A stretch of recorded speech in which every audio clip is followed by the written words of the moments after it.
Rheumatoid arthritis நோயாளி உணவுமுறை பற்றி என்ன தெரிந்து கொள்ள வேண்டும்? ருமாட்டாய்டு ஆர்த்ரிடிஸுக்கு ஏதாவது குறிப்பிட்ட உணவுமுறை உள்ளதா? ருமட்டாய்டு ஆர்த்ரிடிஸ் உள்ளவர்கள் என்ன மாதிரியான உணவு சாப்பிடலாம் என்று பலரும் கவலைப்படுவாங்க.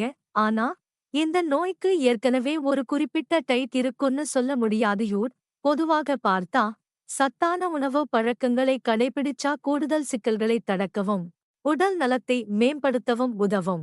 ஒரு சத்தான உணவு கட்டமைப்பில் அதிகமான அளவில் காய்கறிகள், போதுமான முழுதானியங்கள் மற்றும் பருப்பு வகைகள் இருக்கணும்.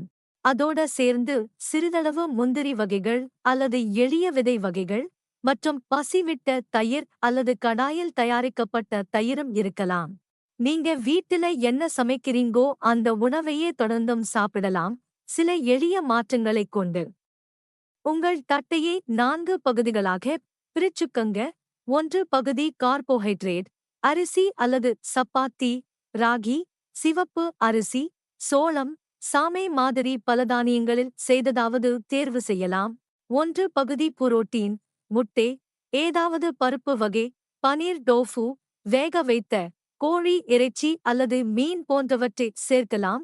1 பகுதி காய்கறி, பலவிதமான காய்கறிகள், கீரை, கிழங்குகள், உள்ளூர் கிடைக்கும் காய்கறிகள் அல்லது பருவகால காய்கறிகளைச் சேர்க்கவும். 1 பகுதி பழம், ஒரு முழு பருவகால பழம், மாதுளை, திராட்சை, மெலன், நார்த்தங்கே வகைகள் போன்றவற்றை சேர்க்கலாம். இந்த மாதிரி ஒரு உணவை முழுமையாக்க ஒரு குப்பி மோர்சாறு லாச்சி தயிர் சேர்த்துக்கங்க. உணவுகள் உங்கள் மூட்டுகளில் பிரச்சனை தரும் அப்படின்னு பயப்பட வேண்டாம். சூடு, குளிர், வாயன்னு பேசுவது விஞ்ஞான ஆதாரமில்லாத நம்பிக்கைகள். உலக சுகாதார நிறுவனம் கூறுவது போல, மெடிட்டரேனியன் டைட் தொடர்பான ஆய்வுகள் இந்த மாதிரியான சத்தான உணவுகள் உங்கள் உடல் நலத்துக்கு பல நன்மைகளை கொடுக்குது என்பதை உறுதி செய்கின்றன.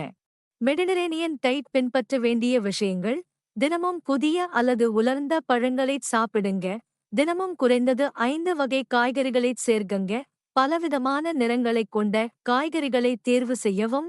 வாரத்தில ஒரு முறை இறைச்சி உணவுக்கு பதிலாக பருப்பு வகைகள் கொண்டு செய்த உணவை சாப்பிடுங்க. அசம்பாவிதமான கொழுப்புகள், எண்ணெய்கள் பயன்பாட்டை குறைத்து, சமையல் மற்றும் சாலட் காம்பினேஷன்களுக்கு எக்ஸ்ட்ரா வர்ஜின் ஆலிவ் ஆயில் பயன்படுத்தலாம். சாதனமா வாரத்துக்கு 2 முறை சாமன், தூனா, மக்ரல் மாதிரியான கொழுப்பு மீன்களைச் சாப்பிடுங்க. உணவை மெதுவா சாப்பிடுங்க. உணவின் சுவையையும் நன்கு அனுபவிக்க முடியும். டிவி முன்னாடி அல்லது வேலைக்கிடையில் சாப்பிடாம கவனமாக சாப்பிடும் சூழலில் உணவையும் சிற்றுண்டிகளையும் உட்கொள்ளுங்கள். மேலும் ஓமேகா-3 கொழுப்பு அமிலங்கள் உள்ள உணவுகளை சேர்க்கவும். இவை அணைப்பு எதிர்ப்பு, ஆன்டி-இன்ஃப்ளமேட்டரி தன்மை கொண்டவை. மூட்டு வலிக்கு நன்மை தரும். ஆர்த்ரிடிஸ் மற்றும் உணவுக்குள் உள்ள முக்கியமான தொடர்பு எடைதான். தேவைக்கு மெச்சம் உடல் எடை இருந்தா சில சிறப்பு மருந்துகள் நல்லா வேலை செய்யாம இருக்கலாம். அதே சமயம் நோயின் தீவிரத்தையும் அதிகப்படுத்தும். நிவாரணம் கிடைக்கும் நேரத்தை தாமதப்படுத்தும். உங்களுக்கான சரியான எடைக்கு மேல் நீங்கள் இருப்பீங்கன்னு தோணுதுனா, சத்தான உணவு பழக்கங்களோட கூடிய மிதமான உடற்பயிற்சி மூலம் அந்த கூடுதல் எடையை குறைக்க முயற்சி செய்யணும். சரியான எடை பராமரிப்பு ஆர்த்ரிடிஸ் மேல நல்ல கட்டுப்பாடு வைக்க முக்கியமானது. இந்த நோய் நீங்கள் முந்தைய காலத்தில் தவறான உணவு பழக்கம் காரணமாக வந்ததல்ல, ஆனால் உங்களுக்கு உமம், சர்க்கரை நோய், உயர் இரத்த அழுத்தம், இதய நோய், சிறுநீரக கோளாறுகள் அல்லது வேறு எந்த நோயும் இருந்தா, அதற்கான உணவு தொடர்பான உங்கள் மருத்துவரின் ஆலோசனைகளை கடைபிடிக்க வேண்டியது மிகவும் முக்கியம். அதேபோல, சில உணவுகளை சாப்பிட்டதுக்கு பிறகு உங்கள் நோய் மிகுந்து வலிக்கிறது, வீக்கமா இருக்கு என்னும் உணர்வுகள் இருந்தா, அந்த உணவுகளைத் தவிர்க்கலாமே. உங்கள் உடல் எப்படி பதிலளிக்குது என்பதை கவனிக்கவும். அதற்கு ஏற்பதான் உங்களுடைய உணவு பழக்கத்தில மாற்றங்களை செய்ய வேண்டும். சப்ளிமெண்ட்ஸ்: ருமட்டாய்டு ஆர்த்ரிடிஸ் கட்டுப்பாட்டுக்கு எந்தவிதமான மல்டிவிட்டமின் சப்ளிமெண்ட்கள் அல்லது நியூட்ராசூட்டிகல்ஸ் வாங்கி சாப்பிட வேண்டிய அவசியமில்லை.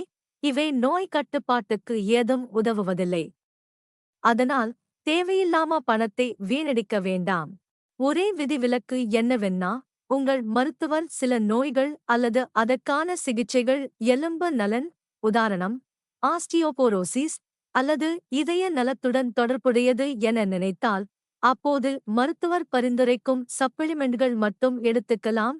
மருத்துவர் சொல்வதற்கேற்பதான் அந்த சப்ளிமெண்ட்களை சாப்பிட வேண்டியது.